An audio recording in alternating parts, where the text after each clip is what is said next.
Welcome to Theology Thursday, and today I want to discuss something that comes up fairly regularly among non-believers about why they don't believe in God or why they reject Christianity, but also a question that oftentimes comes up from believers because we want to know what God is really like, what our God is like, and that is the question of the genocide in the Bible, particularly genocide of the Canaanites, that God commanded Israel to kill everybody, the elderly, the women, the children, the babies, to exterminate all of them, all the Canaanites, the Perizzites, the Hivites, the Gibeonites, and Jebusites, and all the other ites that we find. They were to kill all of them.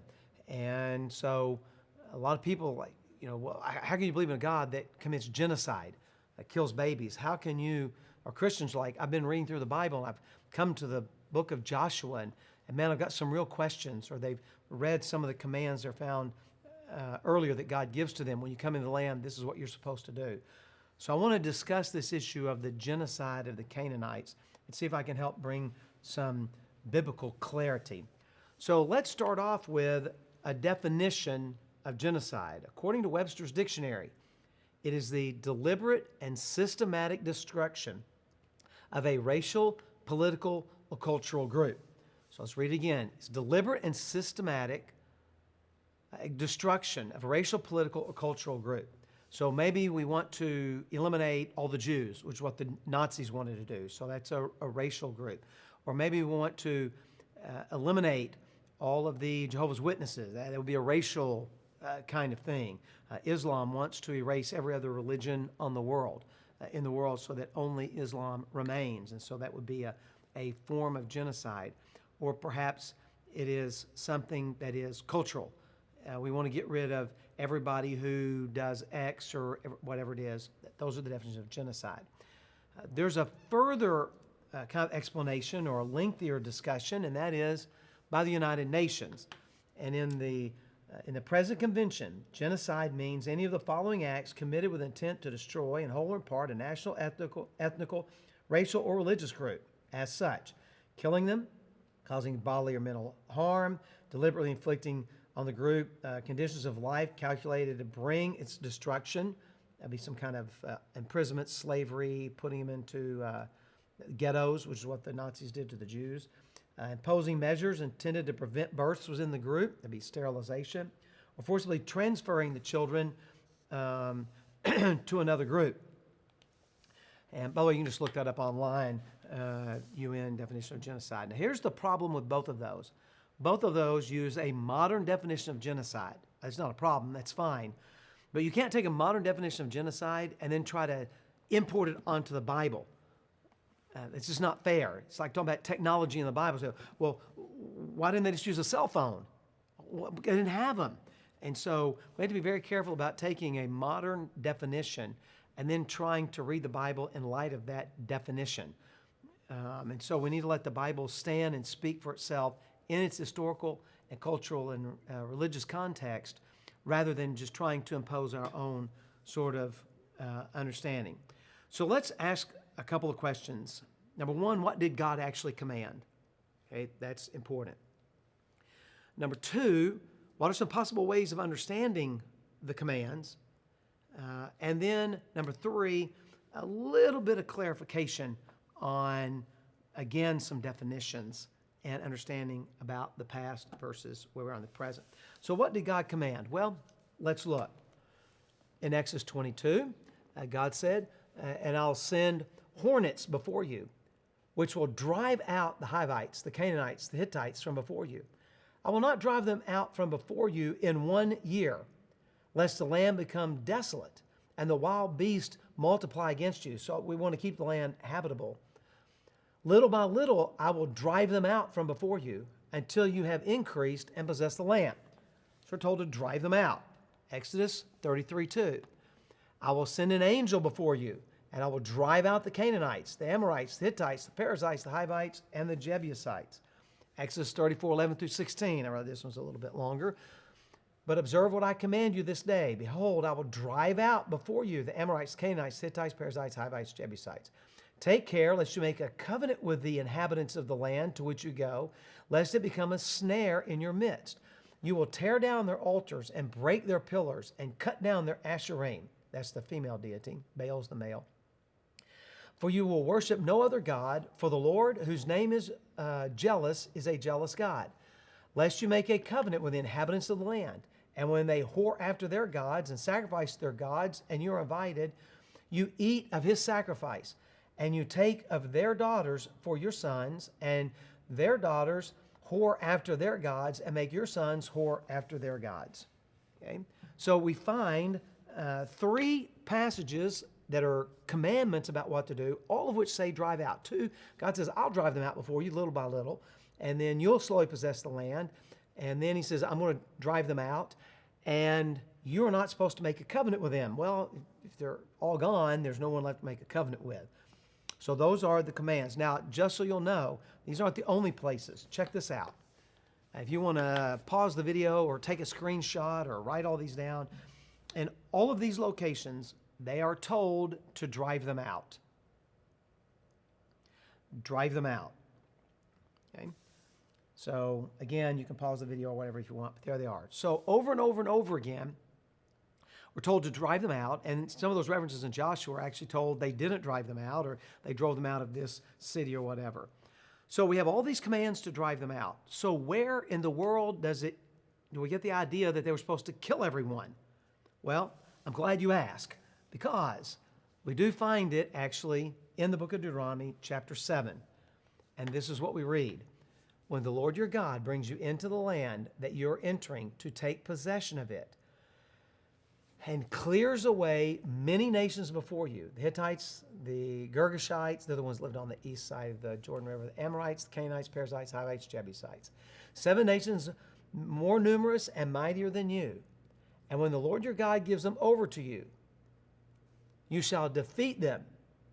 Then you must devote them to complete destruction. Okay? So I want to talk about this last phrase, devoting them to complete destruction.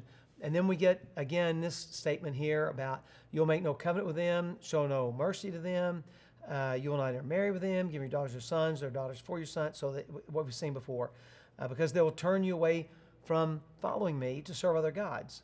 Then the angel of the Lord would be kindled again, the anger of the Lord would be kindled against you, and he would destroy you quickly. But thus shall you deal with them.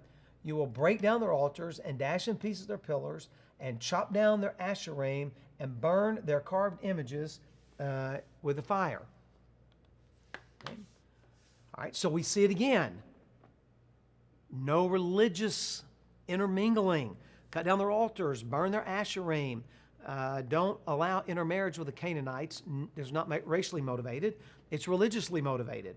If a Canaanite becomes a believer, you can actually marry them because they're a believer. But you cannot marry someone that's going to lead you away from serving the Lord. So let's talk about that one phrase, you will devote them to destruction. It is the Hebrew word cherem, and it carries this, it's really a very simple concept. One side is for God, the other side is against God. One side will win and one side will lose. And you got to pick which side you're going to be on.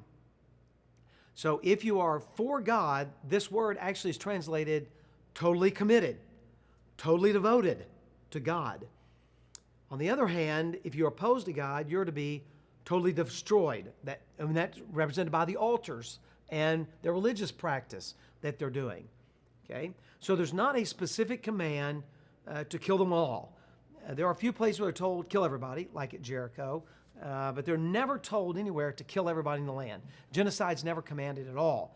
You're to drive them out, and I'll even send my hornet, my angel, before you to drive many of them out little by little. And then they're commanded, don't make a covenant with them. Don't intermarry with them. You need to kick them out, drive them out of the land. Some people have seen this as hyperbole. All right, so that's all the commands and everything we see, but how do we interpret it? Some see this as hyperbole. Okay? Man, you're the best team ever. Well, maybe so or maybe not. That was the greatest win ever. No, there have been a lot of greatest wins ever. I had a guy that was a member of a church that was in a very rapidly growing area, and the church was growing, and They went through several building programs, and he said, I finally decided I wasn't going to give to a building program when it was the 5th greatest opportunity of my life. As they were trying to raise money for buildings, I said, this is the greatest opportunity of your life to make an impact for the kingdom. I'm not putting down the church or saying that. It's just, well, it's hyperbole. And we use it all the time. Man, that guy's doing 100 miles an hour. Well, maybe not. Maybe he's doing 60 down your neighborhood street. You're just overstating the case to make the point. And we do this all the time. I'm starving to death. No, you're not. I've seen most of you. Trust me, you ain't starving to death. I can tell by looking. America doesn't have a starvation problem, that's for sure. But we use that phrase, I'm really hungry. But we overstate it. I thought I was going to die. No, you didn't. You just weren't feeling good. So we use hyperbole all the time. So the kill them all is hyperbole. It's overstating the case to make the point you can't become a Canaanite. You have to remain faithful to Yahweh as an Israelite. Some people have argued that actually this was justice, that God was using Israel to carry out his justice. And they base this on Genesis 14 and verse 16, where God tells Abraham they're going to be in Egypt for 400 years. And afterwards they will come back here in the 4th generation, for the iniquity of the Amorites is not yet complete. In other words, they have not committed enough sin to be worthy of this kind of punishment yet. But after 400 years, they will be ready, and so God's going to use them as an instrument of punishment. There is some truth to this because we see God using other nations to punish his own people of Israel. And he even says this is what he's doing. And we see this in particular in the book of Isaiah. So some see that the command is God's act of justice. All right, so some see it as, so we've seen the commands. Some have seen it as primarily religious, drive them out, don't intermarry with them, don't intermingle with them. Some have seen it as to kill them all, as genocide, even though that's not what it teaches. It's pretty obvious, I think, by this point, it's not what it teaches. Some have seen it as justice. Some have seen these statements as hyperbolic, as overstating the case. But I think understanding history helps us to understand these commands, particularly the ones about devote them to destruction. In the world today, more people live in urban areas than rural areas. 2010, I think it was, somewhere around in there, depending on how you define urban and rural. Like is a city of 10,000 considered urban, or is that still considered rural? But somewhere around 2010, 2012, somewhere in there, depending on who you read, the first time in history, more people lived in urban areas than rural areas. Here's why that's so important. Throughout all of history, people were rural. As a matter of fact, in Old Testament times, when they came into the land, a city was maybe 100 people. It was a few acres. It was a hilltop. But that was it. Now, there have been some people that will live pretty close to the city around it. But even so, including all of those, it's kind of the people that lived right outside the city walls. Those actually lived inside the city walls.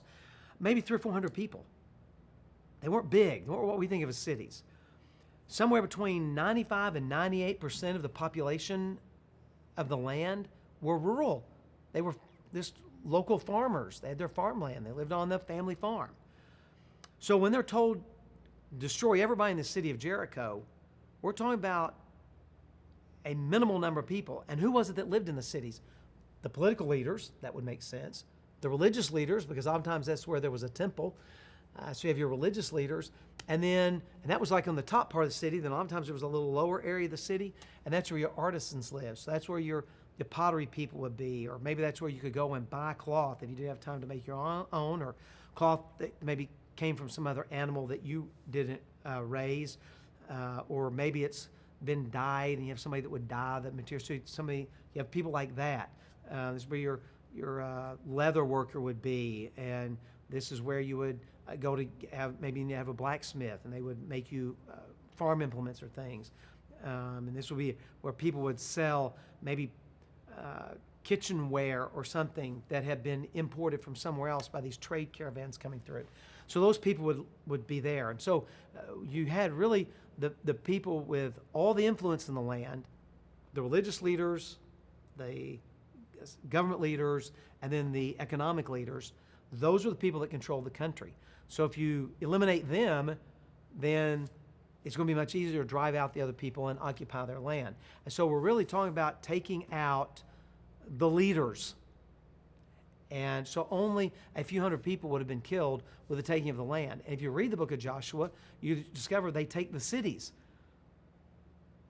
They're not taking the land, they're taking the cities. Then they're to move in and drive out the inhabitants and not to exterminate them. And so there was a purpose behind them. And there's only 2 cities that are completely destroyed. Jericho, the first city, and Hatzor, the most dominant, most powerful city. That was it. And so understanding historically what happened, even if they did kill them all, it was only kill them all in the cities. And these are the religious and the government leaders. So here's what we come down to. The people in Canaan had 3 options. Option 1 was to convert. And we do read of those who convert, the most famous being Rahab, who actually ends up in the genealogy of Jesus. So she's a Canaanite who ran a house of prostitution, who got converted and married an Israelite and becomes a part of the genealogy of Jesus. So that was option 1, the preferable option. Option number 2 was to leave, to drive them out slowly, relocate somewhere else, and slowly, so that they don't go and starve like Hagar and Ishmael almost did when they got kicked out by Abraham. Or Lot did when he got kicked out of Sodom. Or you could die. This would be for the religious and government leaders and for the recalcitrant that just absolutely wouldn't leave and wanted to fight them. So God did not command genocide. They did not go and commit genocide. The Bible's very clear. They were to drive them out, convert those that they could, and then only for the handful of those that were highly influential and opposed them were there's to be an execution, and most of that would have actually happened in battle, not just in an execution. So I hope this helps you understand what the Bible really says about the extermination, which is a false term to use, the extermination of the Canaanites. It just simply was not that way.